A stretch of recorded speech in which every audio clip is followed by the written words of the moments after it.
આ પાણી જો ને આ પાણી જો, જમીન આસમાનનો ફેર છે.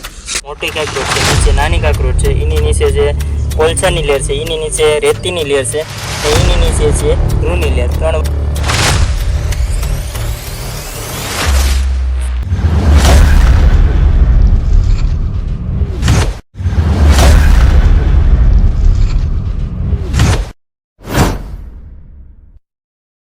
Guys welcome back my YouTube channel. તો કેમ છો બધા મિત્રો? મજામાં ને મજામાં જ રહેવાનું. તો ગાઈસ અત્યારનો છે ને મોસમ છે ને વરસાદી મોસમ થઈ ગયો છે. અત્યારે છે ને કંઈ ઘટેને એવું વાતાવરણ છે ને અત્યારે આવી ગયા છે સ્કૂલના લોકેશનમાં, નવા લોકેશન ઉપર. ને આજે આપણે એક નવો વિડીયો અપલોડ કરવાના છે. તો વિડીયો છે ને જોરદાર બનવાનો છે, લાજવાબ બનવાનો છે. તો વિડીયોમાં છે ને નવા હોય તો લાઈક કરી દેજો, શેર કરી દેજો, અને નોટિફિકેશન છે ને એને ઓન કરી દેજો, એટલે આપણે આવા નવા વિડીયો જોઈને તમને મજા આવે.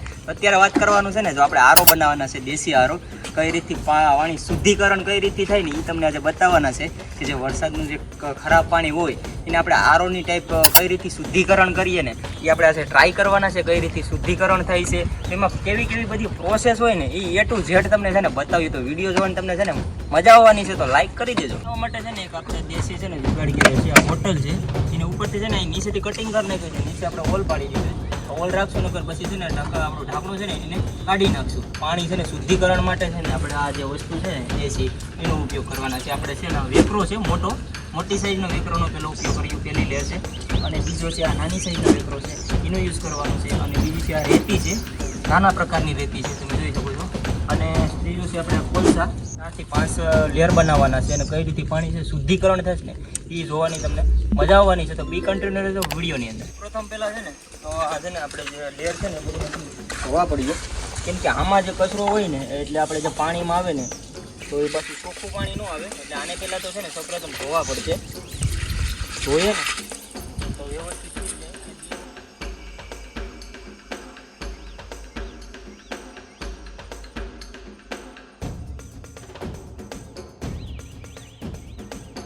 અત્યારે છે ને આપણે આ પેલા છે ને રૂની લેયર બનાવવાની છે સૌ પ્રથમ. કેમ કે આ જે મેન છે ને રૂની લેયર એ જ પહેલાં તો મહત્વની છે ભાઈ. આની મસ્ત મજાની છે ને લેયર બનાવવાની છે. મેન છે ને આનાથી જ પાણી છે ને ગરા છે. જે પણ નાના મોટો જો ઓલો ભાગ આવે ને કે આનાથી કવર થઈ જાય ગાઈસ. અત્યારે છે ને આ મેન લેયર છે મજાની છે ને. આ આપણે રૂની છે ને લેયર બનાવી નાખીને હવે સૌ પ્રથમ છે ને બીજી વાર આપણે રેતી વોશ કરેલી છે, ધોયેલી, એના પરથી છે ને વ્યવસ્થિત રીતે આપણે વેટ કરી દઈશું.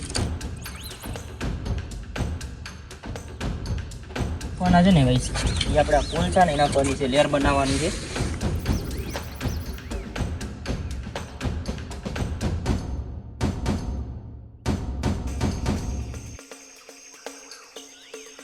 રેડ છે ગાઈસ, આ મસ્ત મજાની છે, વોશ કરેલી છે, ધોયેલી છે. હવે આને કોલસાની પર આને એડ કરવાની છે.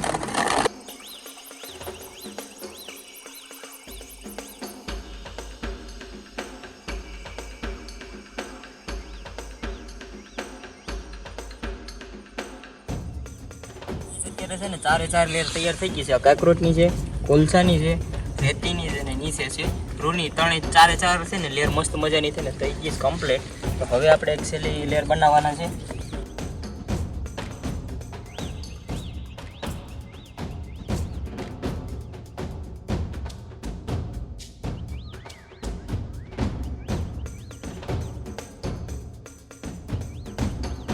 A to Z એ બધું કમ્પ્લીટ થઈ ગયું છે. જો મોટા ઉપર છે ને મોટી કાંકરોટ છે, નીચે નાની કાંકરોટ છે, એની નીચે છે કોલસાની લેયર છે, એની નીચે રેતીની લેયર છે, ને એની નીચે છે રૂની લેયર. 3 વસ્તુ થઈ ગયું છે એક નંબર. નીચે છે ડોર છે, પણ આપણે હાથે કરી નાખીએ ખરાબ પાણી એટલે તો આઈડિયા આવે. જતું બધું સારું જ પાણી વરસાદ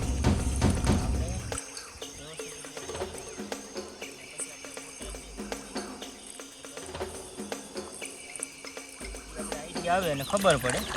હવે અત્યારે છે ને જો ભરી લઈએ 2 બોટલ.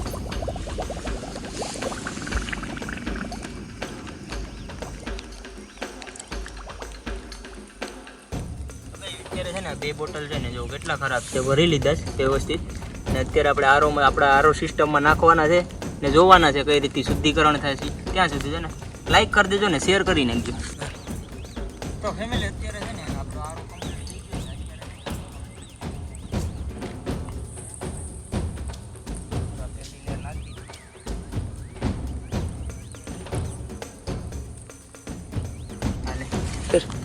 ગાઈઝ આ પહેલો છે ને અત્યારે આ એક વેટકી મૂકી દઈએ અને બીજો બોટલ પણ નાખી દઈએ. જો કેવું પાણી હતું ને કેવું નીકળે ને એ આપણે ખાલી ચેક કરવાનું છે ગાઈઝ. અત્યારે એક કપડે ભરાઈ ગઈ છે અહીંયા રેડી. કેમ કે અત્યારે થોડુંક ઓલું નીકળશે એનું કારણ છે કે જેટલો કચરો હોય ને પછી બધો છે ને પહેલાં તો સાફ થાય અને પછી લીર થાય. આપણે આ એક અલગથી રાખીએ અને બીજું ભરી લઈએ. લગભગ આપણે 2-3 વખત એમ ટ્રાય કરવી પડશે પછી શુદ્ધિકરણ પાણી થાય.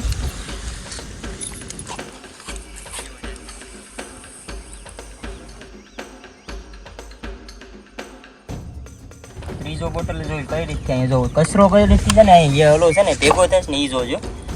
જો કઈ રીતે અહીંયા ભેગો થાય છે. અહીંથી પહેલાં છે ને મોટો કચરો છે ને અહીંયા અટકી જશે, પછી છે અહીંયા નાનો વેકરો છે ને ત્યાં અટકી જશે, પછી કોલસામાં અટકશે, પછી રેતીમાં ને છેલ્લે આપણે છે ને શુદ્ધિકરણ થશે. અત્યારે છે ને એમનો આપણે 2-3 નાખી દઈએ.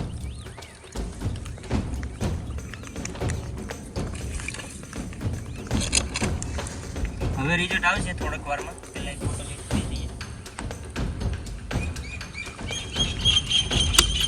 આ ઉપર તમે જોઈ શકો છો કેટલો કચરો છે ને જમા થયો છે ને એ તમે જોઈ શકો છો ગાઈસ. 3માં તો છે ને એવું નીકળ્યું છે એટલે એક ઢોળી નાખ્યું ને હવે છે ને થોડુંક ચેક કરવાના છે વ્યવસ્થિત રીતે. કેમ કે આ 3 વખત તો બોટલ ભરી આવ્યો તો નાખી દીધા.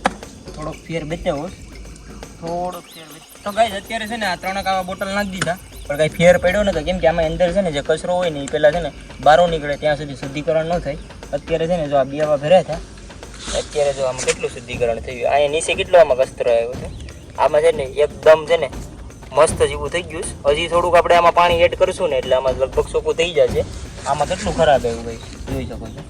આ એક આપણે કે બીજું ભર્યું ને ભાઈ એમાં જો આવું નીકળ્યું પહેલાં કરતાં બેટર છે. આમાં લગભગ 30%-20% જેટલો ફેર પડ્યો. આને આપણે છે ને સૂકું કરી નાખીએ.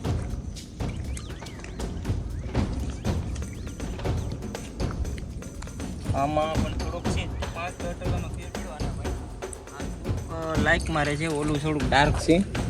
અને હવે આમાં કેવું આવે ને એ આપણે જોવાનું છે ભાઈ.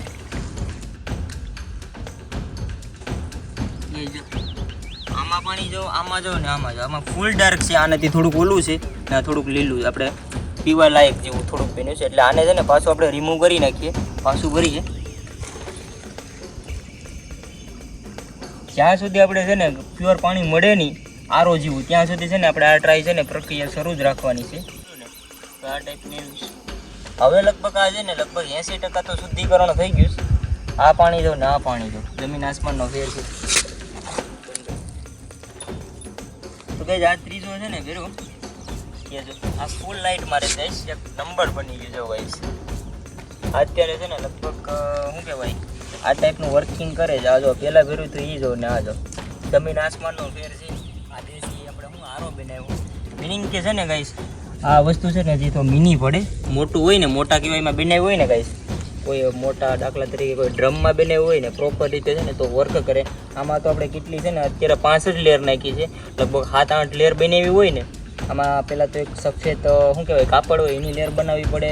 વ્યવસ્થિત પ્રોપર રીતે જે કામ કર્યું હોય ને મોટર ડ્રમમાં તો 100% વર્કિંગ કરે એ 100%ની વાત છે. જો એટલે નાની મિની આપણે જે આરો બનાવ્યો એમાં એટલું વર્કિંગ કરે તો જે મોટી વસ્તુ બનાવી એમાં તો 100% કરવાની છે. તો કઈ આ ટાઈપની આપણે જે મિની આરો હતો શું કઈ રીતે પાણી શુદ્ધિકરણ કરે એ આ લાઈવ તમને બતાવ્યો. જો વિડીયો ગમે હોય તો શેર કરી નાખજો, લાઈક કરી નાખજો. ને મળીએ છીએ કંઈક આવા શાનદાર વિડીયોમાં. ત્યાં સુધી બધા જ ને જય માતાજી.